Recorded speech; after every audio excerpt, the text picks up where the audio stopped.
si Yvonne Bautista, ang pambansang tenderang vlogger ng Pinas. Isa po akong sari-sari store owner at the same time ay online seller. Nag-start po kami na magbenta sa Shopee at Lazada nitong February or March yata 2023, this year lang po. At ang una po namin paninda ay mga chili garlic. Nag-try lang kami and then nag-boom at nag-add na rin kami ng mga gamis. And as of now, nag-focus po kami sa mga paninda naming gamis at unti-unti na siyang nadagdagan. Meron po kaming paninda ang gamis na 2.5 kg, 1 kilo, 1/4, at saka yung mga nakalagay sa tab, yung mga ganito po.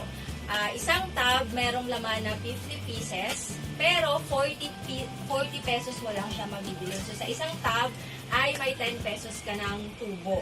Meron din kayong mga karate belts na mabentang-mabenta. 35 pesos lang siya sa amin. Meron din kaming DIY letterboard. Ito yung nasa profile ng aming J&Y Shop Store. Sa page po namin, sa FB page, pwede nyo pong i-visit. Nandun po yung lahat ng mga paninda namin. At kung gusto nyo umorder, ay click nyo lang yung link ng Shopee or Lazada kung ano po yung hilig nyo, kung saan nyo gustong mag-shopping. Meron din po kaming cash drawer. Ayan, dahil bilang sari-sari store owner, syempre, di ba, parang feel natin na nagkakasure tayo. So, eto, sobrang ganda po nito. Ayan, murang-mura lang yan. At dahil, syempre, tendera nga, lagi tayong, alam nyo naman, di ba, lagi tayong nauuhaw, nagkakape tayo or umiinom ng malamig na water. Ito po, available din ang Sebago tumbler sa amin. Murang-mura lang din po yan. Ano po yan ha? Original po yan na Sebago.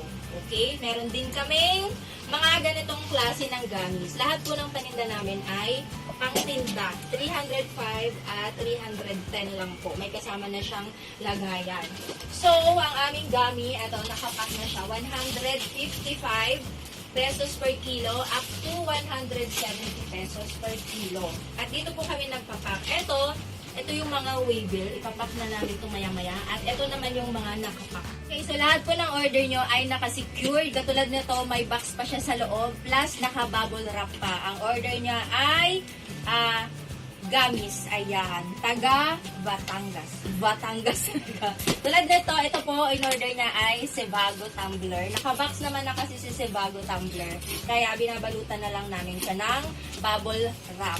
At ito, ang order nito ay cash drawer. So, dahil delikado kasi siya pagka nabagsak, baka mayupi-yupi. Siyempre, kahit na maayos siya dito sa amin, pagdating doon sa pagka pinick up na ito ng rider, hindi natin alam, diba? So, hindi pa siya talagang nakadikit kasi lalagyan pa to namin ng karton para secured na secure.